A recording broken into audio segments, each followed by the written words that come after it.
paper here so I can stay on topic because I am a rambler. So I guess what's my story and who am I and why am I doing this? All of that. Those are loaded questions. Um,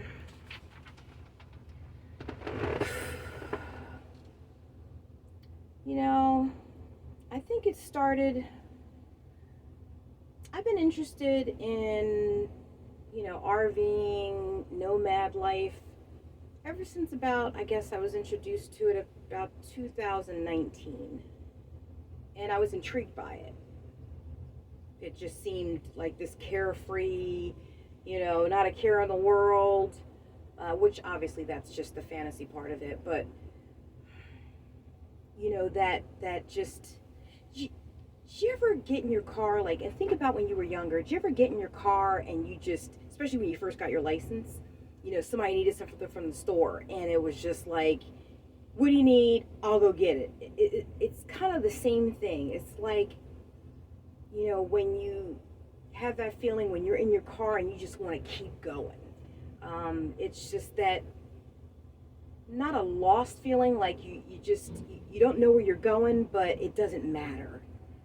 And there's something about that feeling that is enticing. And it's exhilarating and it's exciting to me. So that is one of the appeals about it from the initial start.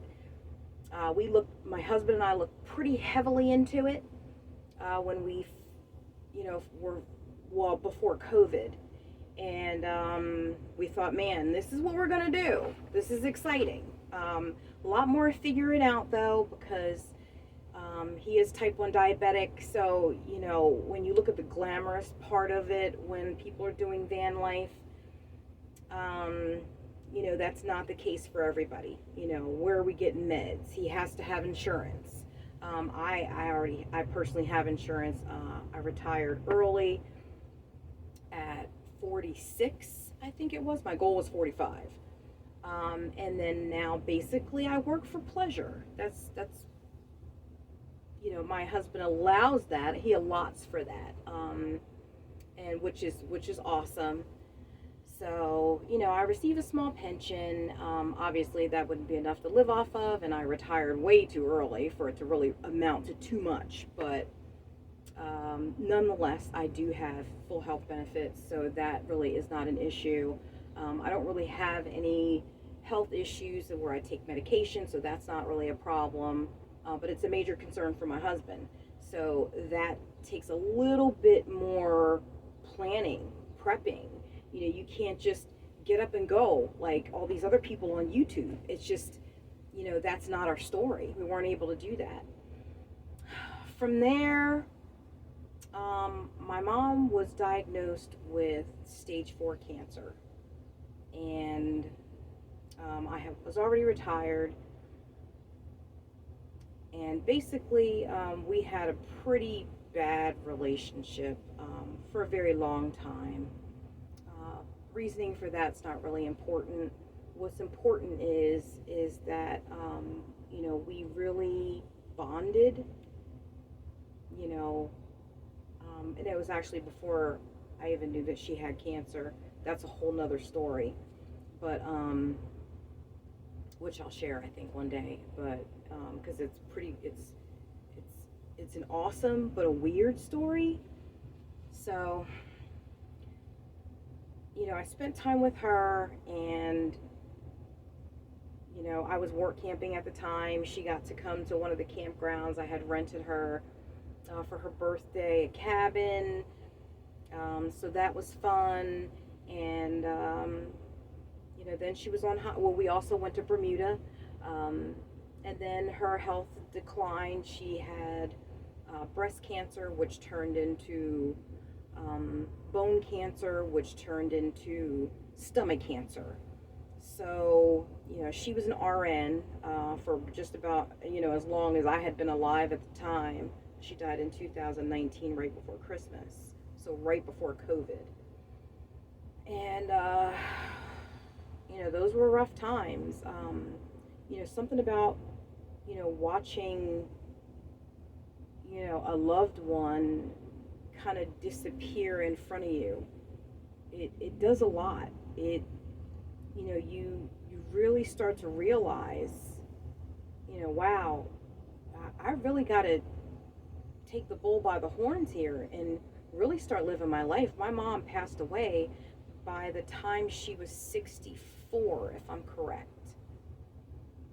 And so she wasn't even full retirement age, if you will. I mean, she did get retirement money because she was terminally ill, so obviously she couldn't work. But, it's funny how life goes full circle. When I was growing up, my mom was, she was a nurse the entire time, but growing up she specialized in geriatrics, and so she worked in nursing homes. And she always talked about how sometimes death is a very peaceful thing. She was that nurse that would bathe the patients, and after they passed, and call the doctor and the coroner. She had that role. And then it was just so ironic, or just the irony of her being in that reverse situation where now she is that terminally ill patient. And, hospice people were coming in and taking care of her. So it was a very humbling experience. And she knew what to expect from death. She handled it with grace. But she didn't tell many people she had cancer, and that was very hurtful to a lot of the people in my family. But that was her story to tell, and I had to respect that.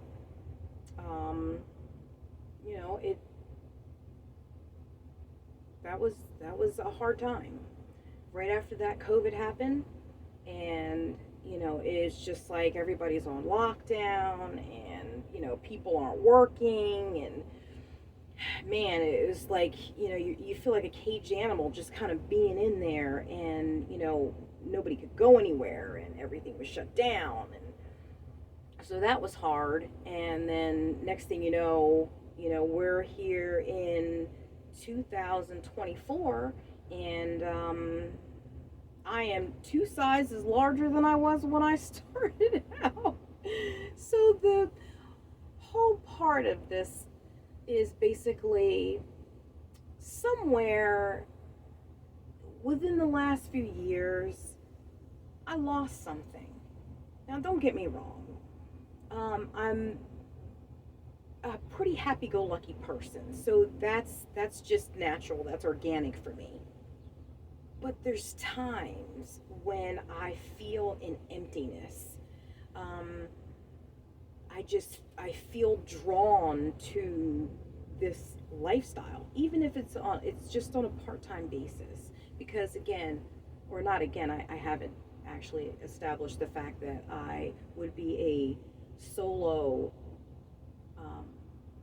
traveler, but I am also married, and he understands my journey. We've been married for almost 16 years. And we have a very good relationship. So I appreciate him for that and being so supportive. Okay, in a nutshell, I guess the best way I could explain how I feel in life right now is I feel like I am on a mountaintop, right? And I can see all of the beauty and what life has to offer, and I am very fortunate, and I am very grateful for everything that I have, everyone that I have. So I'm on this mountaintop, and I know all of this is there, but for whatever reason,